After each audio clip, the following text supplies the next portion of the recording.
Assalamualaikum warahmatullahi wabarakatuh. Perkenalkan, nama saya JP Alvareztua dengan NIM 25091168084 dari Sistem Informasi kelas C tahun 2025. Sini saya akan membahas mengenai supply chain management pada perusahaan PT Gudang Garam Tbk.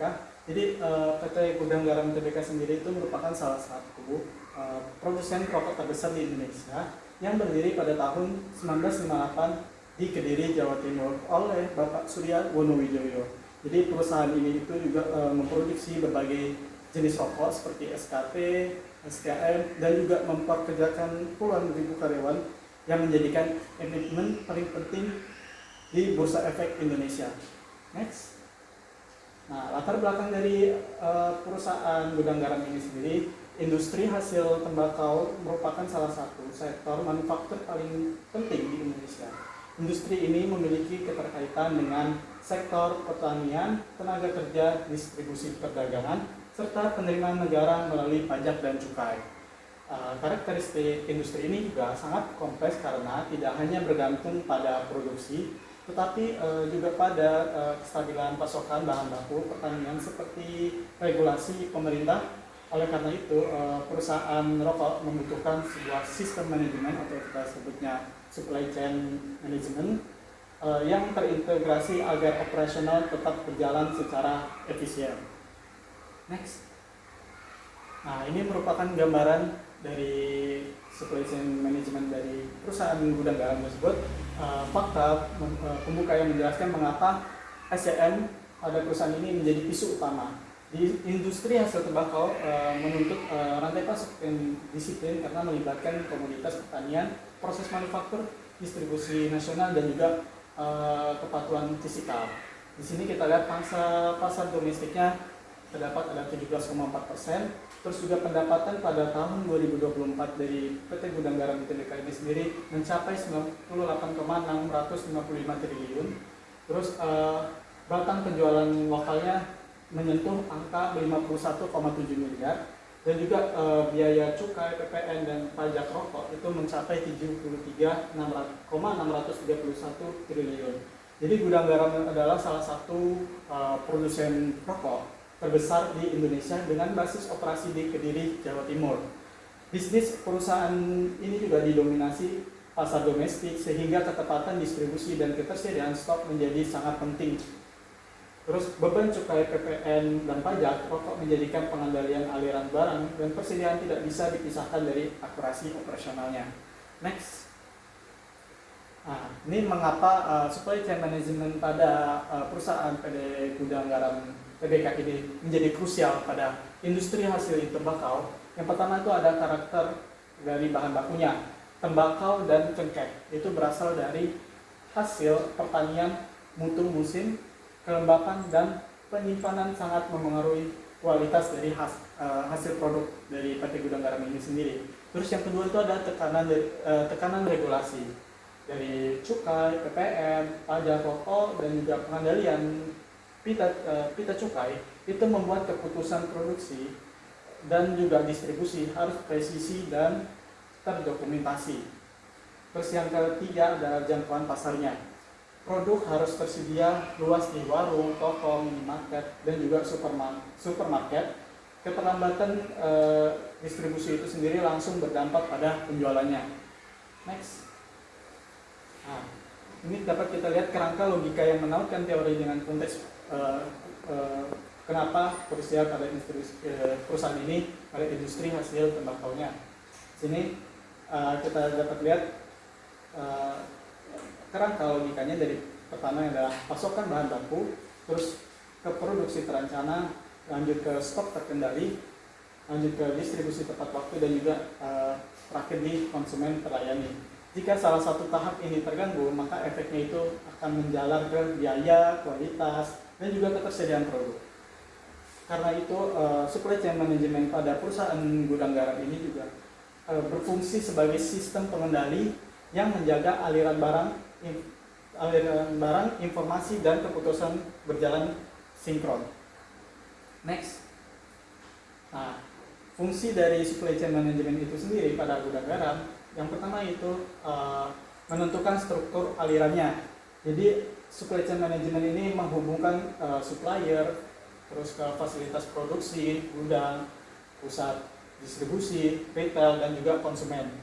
Lokasi dan koordinasi tiap titik menentukan biaya serta kelancaran dari arus produk tersebut. Terus yang kedua adalah menekan biaya total sistem. Jadi efisiensi dicapai melalui pengelolaan transportasi, persediaan bahan baku, proses produksi, dan barang jadi. Tujuannya bukan sekedar murah, tetapi stabil dan juga tepat waktu. Terus yang terakhir yaitu menguatkan kolaborasi. Hubungan yang baik dengan pemasok, distributor, dan juga mitra logistik meningkatkan kepercayaan dan mengurangi risiko gangguan pasok, serta mempercepat respon terhadap permintaan pasar. Next. Nah, di sini ada strategi dari supply chain management itu. Yang pertama ada pengelolaan pemasok. Jadi di sini pengelolaan pemasok yang pertama ada strategi pemasok banyak. Di sini dapat lihat ada 4 supplier itu akan langsung mengarah ke gudang garamnya. Terus nanti diarah produsennya lah disebut. Lalu diarahkan ke distributor, lalu ke retail, lalu masuk ke konsumen. Ini maksudnya itu dari banyaknya supplier yang ada itu akan diarahkan ke salah satu langsung produsennya. Lalu dari produsen tersebut langsung mengarahkan lurus ke distributor, retail, dan konsumen. Nah, ini perusahaan ini bekerja sama dengan banyak pemasok bahan baku agar harga lebih kompetitif dan risiko ketergantungan pada satu pemasok itu berkurang. Nah, yang strategi pengelolaan pemasok yang kedua adalah strategi sedikit pemasok. Nah, ini untuk bahan baku yang menuntut mutu tinggi dan konsistensi. Perusahaan memilih pemasok terbatas namun terpercaya agar kontrol kualitas dan stabilitas pasokan lebih kuat. Nah, ini lebih sedikit karena gunanya agar biar kita mengadakan sebuah supplier itu yang berkualitas, yang terpercaya. Next.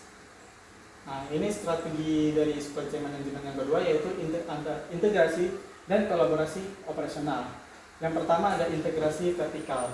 Jadi perusahaan gudang garam ini mengendalikan lebih banyak tahapan dari pengolahan bahan baku, produksi, gudang hingga distribusi agar kualitas dan kecepatan pengiriman lebih terjaga. Di sini dapat kita lihat seperti gambar yang sebelumnya, supplier utama yang A dan B itu langsung mengarah ke gudang garam dan distributor hingga ke konsumen langsung. Terus yang perusahaan virtual di sini gudang garam fokus pada kompetensi inti, sementara sebagian dukungan operasional dijalankan bersama pemasok, mitra logistik, dan teknologi informasi. Nah, bedanya di sini perusahaan dari gudang garam sendiri menerapkan perusahaan visual itu menggunakan adanya teknologi. Jadi dapat kita lihat di sini ada pemasok bahan, penyedia logistik, dan juga perusahaan IT. Itu mereka bertiga mitra langsung ke PT Gudang Garamnya, sehingga gudang garam dapat langsung menurunkan ke distributor hingga ke retail hingga ke konsumen. Oke, selanjutnya strategi rantai pasok yang ketiga yaitu kolaborasi distribusi dan pasar. Yang pertama adalah strategi perusahaan virtual juga. Di sini kolaborasi eksternal membuat perusahaan itu lebih fleksibel menghadapi perusahaan permintaan pasar tanpa harus menambah kepemilikan aset di seluruh data rantai. Di sini dapat kita lihat supplier A dan juga penyedia logistik itu akan langsung ke gudang garamnya. Nah, setelah dari gudang garam ini, dari produsennya itu akan ditaruh ke distributor, dan distributornya ini akan menyebar lagi ke beberapa retail-retail yang ada, hingga retail-retail yang ada itu akan mendapatkan sebuah konsumen. Jadi perusahaan tidak harus memiliki semua sumber daya secara langsung. Dari strategi jaringan distributor yang luas membantu mempercepat penyebaran produk hingga ke berbagai wilayah dari ujung barat Indonesia sampai ke timur. Mitra logistik dan saluran retail mendukung juga perluasan jangkauan pasar serta efisiensi biaya operasional. Dalam presentasi ini dibaca sebagai penguatan strategi perusahaan ini pada sisi distribusi dan pemasaran. Oke, next. Nah, jadi implementasi supply chain management end-to-end pada gudang garam itu sendiri seperti ini kerangkanya. Dapat kita lihat yang pertama itu pasti adalah supplier, karena supplier itu menjadi tahapan awal untuk dari supply chain management itu sendiri. Dari supplier kita dapat langsung ke produksinya, yaitu PT Gudang Garam itu sendiri, hingga setelah produksi itu akan menyebar ke distribusinya. Dari distribusi ini akan masuk ke teknologi dulu, teknologi pendukung. Itu perbedaannya supply chain management. Setelah teknologi pendukung itu akan masuk ke retail. Setelah retail baru konsumen. Di sini dapat kita lihat kalau supplier itu adalah merupakan bahan baku yang berasal dari petani dan pemasok, lalu diseleksi dan disimpan dengan dikontrol mutu. Lalu setelah itu diproduksi, proses blending, plantingan, pengemasan, dan quality control dijalankan secara terencana. Terus distribusi itu produk dikirim ke pusat distribusi, lalu diteruskan ke distributor regional dan saluran penjualan hingga dimasuk ke ERP-nya, dan sistem informasi membantu memantau stok, jadwal produksi dan aliran distribusi secara real time. Jadi sebelum ke retail itu sendiri, distribusi ini harus masuk ke sistem dulu, ke teknologi pendukung dulu seperti ERP ataupun sistem informasi yang membantu agar tidak ada namanya error, human error. Dan selanjutnya di retail yaitu pasokan ke agen dan pengecer, yaitu disesuaikan dengan kebutuhan wilayah agar tidak overstock atau stock out. Nah, terakhir adalah konsumen, yaitu ketersediaan produk, mutu dan kecepatan layanan menjadi hasil akhir dari koordinasi rantai pasok. Nah, dapat kita lihat alur ini itu memperlihatkan bahwa supply chain management pada gudang garam itu bukan hanya soal logistik, tetapi koordinasi menyeluruh antara pengadaan, operasi, sistem informasi, dan distribusi pasar. Next.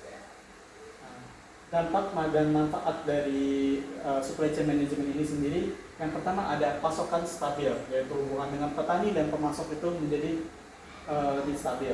Terus mutu terjaga, yaitu quality control dari bahan baku sampai distribusi itu sangat terjaga. Terus distribusinya cepat, jadi tidak ada delay. Kalau ada pun delay itu bakal tercatat, jadi produk tersedia di banyak titik penjualan. Terus yang terakhir adalah biayanya terkendali, yaitu stabilitas operasionalnya dapat teratasi. Di sini perusahaan tetap menghadapi risiko musim panen, perubahan harga bahan baku, fluktuasi permintaan, dan tekanan fisikal. Karena itu efektivitas dari supply chain management ini terletak pada kemampuan menghubungkan keputusan hulu, operasi, dan distribusi dalam satu sistem yang responsif.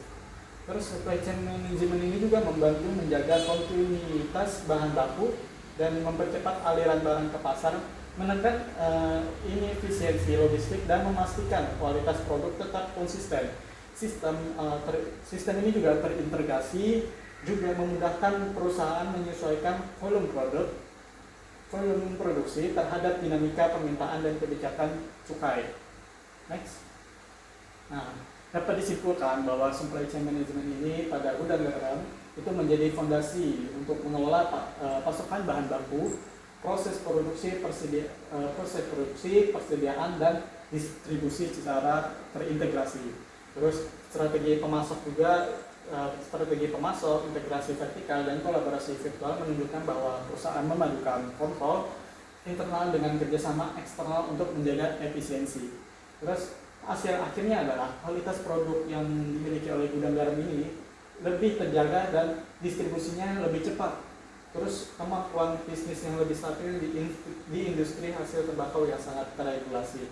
Makanya penerapan supply chain management pada gudang garam ini membuat gudang garam ini menjadi industri tembakau nomor 1 di Indonesia. Next. Ya, mungkin sekian presentasi mengenai supply chain management pada PT Gudang Garam Tbk. Kurang lebihnya saya mohon maaf. Wassalamualaikum warahmatullahi wabarakatuh.